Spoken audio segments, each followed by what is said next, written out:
Welcome back to the channel, everybody. We are doing a promised follow-up episode to the one I put out the other day where you guys asked kickboxing questions and I gave you answers.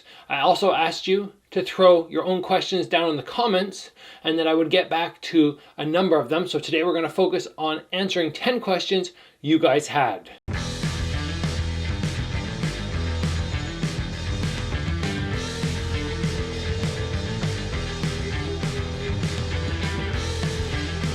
So the first thing I want to say is thank you to everybody who put comments down below in the previous video. I really like this format because I find it's a little bit more organic instead of me thinking of an episode, planning out in my head, filming, editing. This one here, I just have your guys' questions right there. I look down and I just give you a straightforward answer. So I'm not going to do these all the time, but they are fun to do once in a while. Now, the very first question that we have for today's episode is somebody saying, Varga, are you a Dutch stylist? And this is a very interesting question because a lot of you guys will see me hold my hands up in that really tight Dutch style guard and you might go, whoa, he looks like he has a pretty Dutch style. But what I think is very unique about me is I like to look at all the different fighting styles within kickboxing, Muay Thai, sometimes even MMA, and incorporate them together. So yes, I do have a very Dutch style in the way I hold my hands.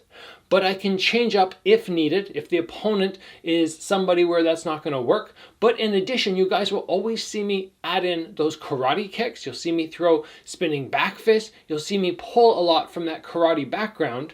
Plus, that boxing that I've worked on so much is very, very beneficial to me. So I don't think I would say I'm a Dutch stylist. I'd say I am a practitioner of martial arts who grabs from whatever I can and tries to create the best style, not for everybody out there, but just for myself. That is my answer to that question. The next one, and this is a very fantastic question, is how do you detect overtraining? And that is something that is very difficult to do. It took me many, many years to figure out exactly when I was overtraining. And the reality is when we have a fight approaching, or we're just very passionate about training, we want to keep pushing, keep pushing, keep pushing. But then you hit that tipping point where all of a sudden your body gives out and the fatigue is so much that your training suffers, or even worse, your body just gives out and you have so many injuries that slow you down. So how to detect overtraining? Well, first of all, you really need to get to know your body. You need to know the limits that you can push yourself to. And if you've done a couple of errors before where you went too far, hopefully you're taking notes of those.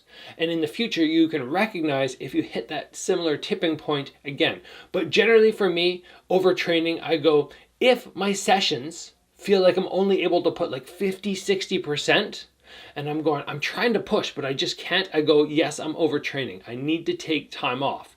If I feel like injuries are starting to pile up and there's no real reason why, you know, it's not like I've been taking lots of round kicks to the bicep. It's just, shoot, my tendons in my elbow are really sore, but I didn't take any impact.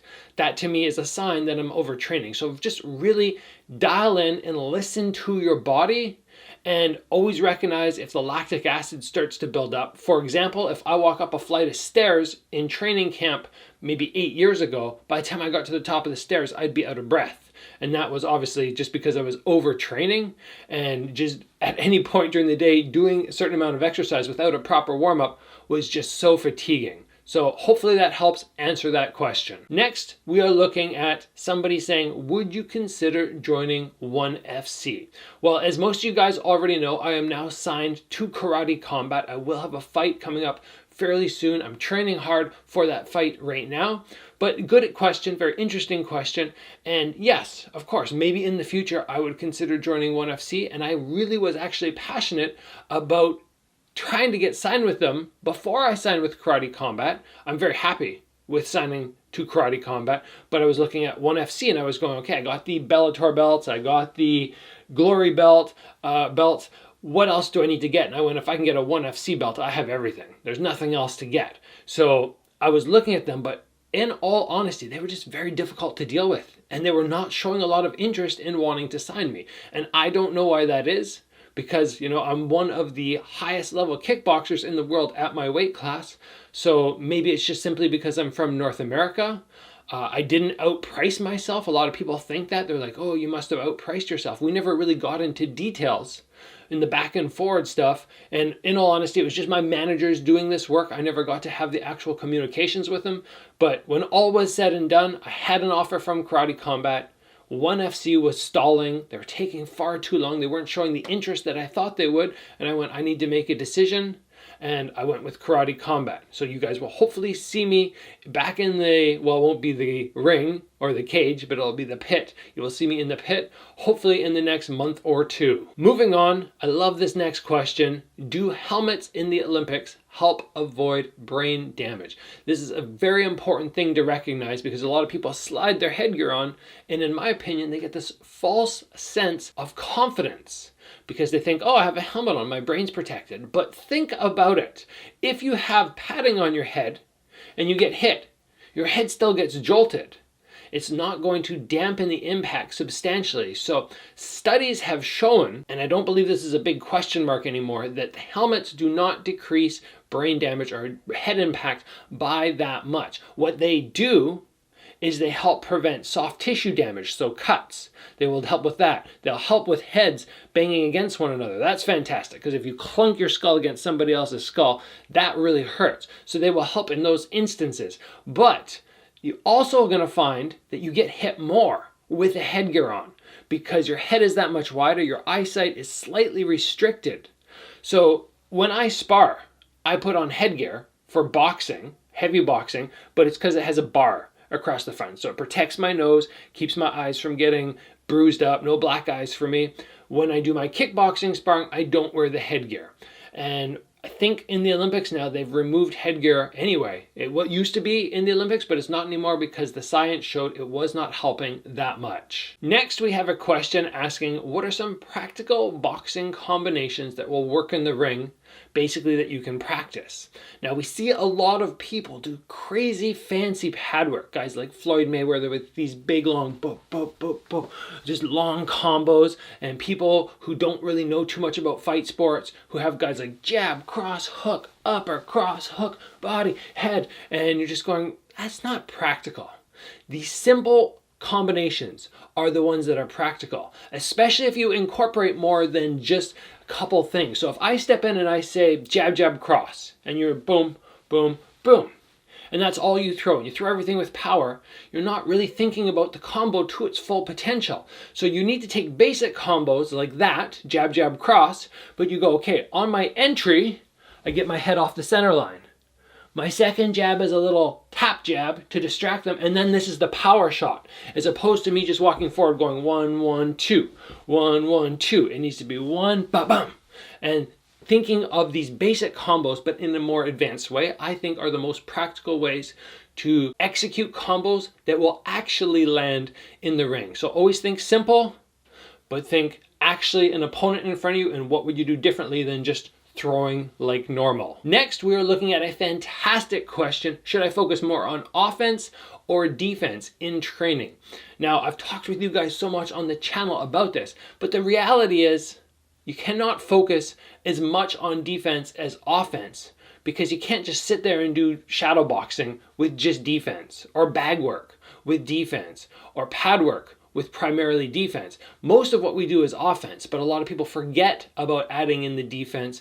So I would say if I was going to do a breakdown of what we should be focusing on, I would say 75% offense is great with 25% defense. I've been to many gyms where it's more like 90% offense and 10% defense, and I think those guys suffer in their abilities to protect themselves. So try to think of kind of a 75 or even 70-30 split between offense and defense training. The next question is fantastic because it's actually related to my upcoming fight in Karate Combat. And this one is hooks versus Ridgehands. And why do we not see more Ridgehands in other combat sports? Or do I think they're practical? So first of all, let's just make the distinction. A hook is landing with the knuckles. A ridgehand is an elongated arm where you're either landing with the ridge of the hand, or most likely, if I was going to throw a ridge hand, I would probably go more in just the wrist area because I feel like up here I'm not going to get much substance on it and I might damage my own hand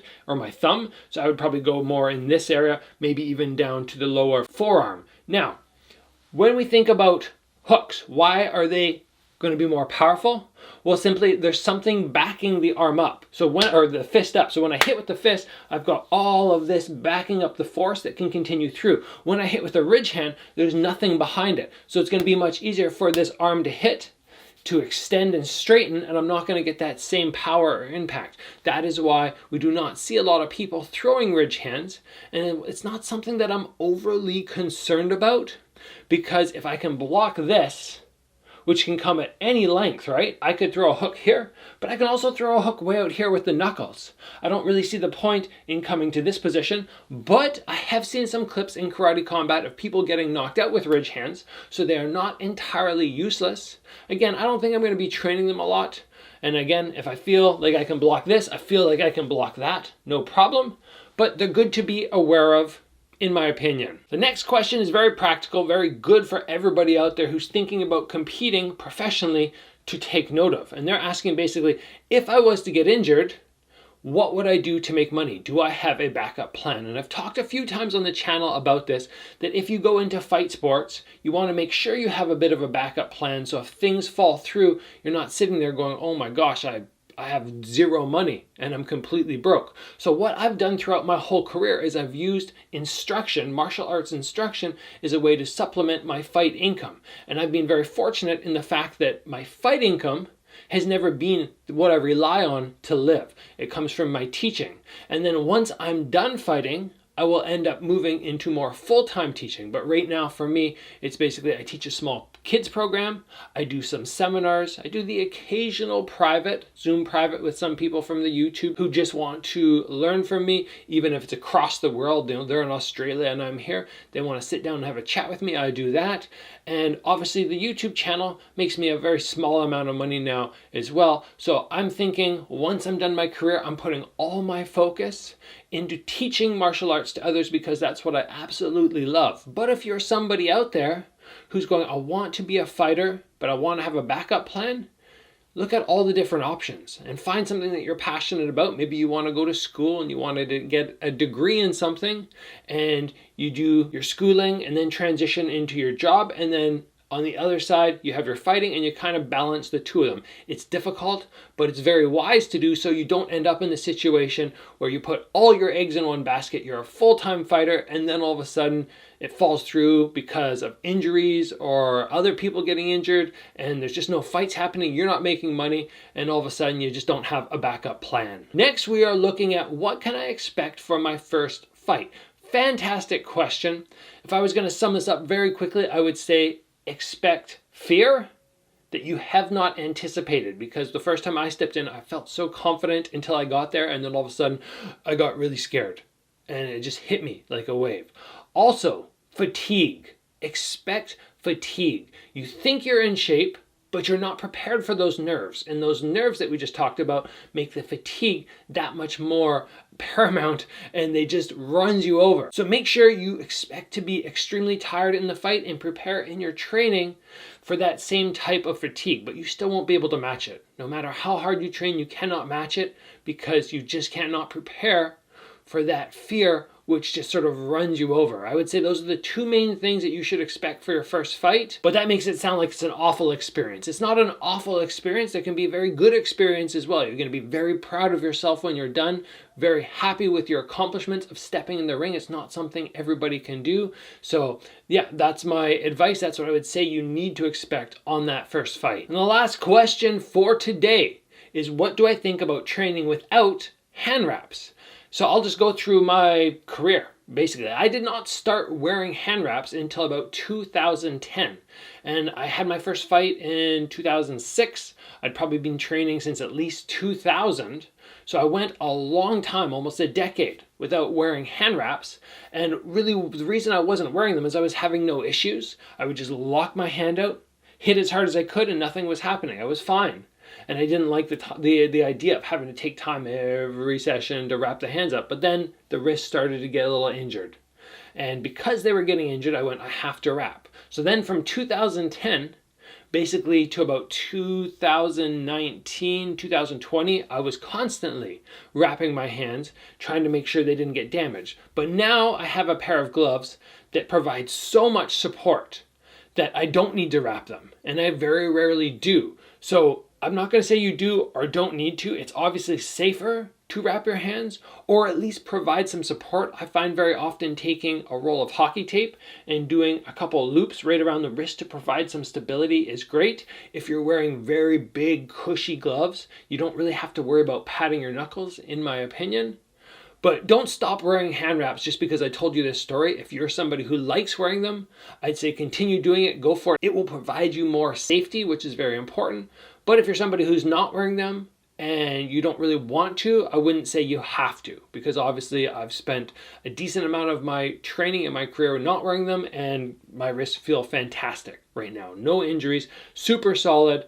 And that's what's important. You just want to make sure that your health is always there. And that is that, guys. We got through the 10 questions that I wanted to address today. I wish I had time to do more, but because I'm in training camp and because I have that, the video coming out pretty much every day, I try to limit the amount of time that I'm taking to film. So I will try to get back to some of the questions or comments that were in the previous video and just answer them by typing them out.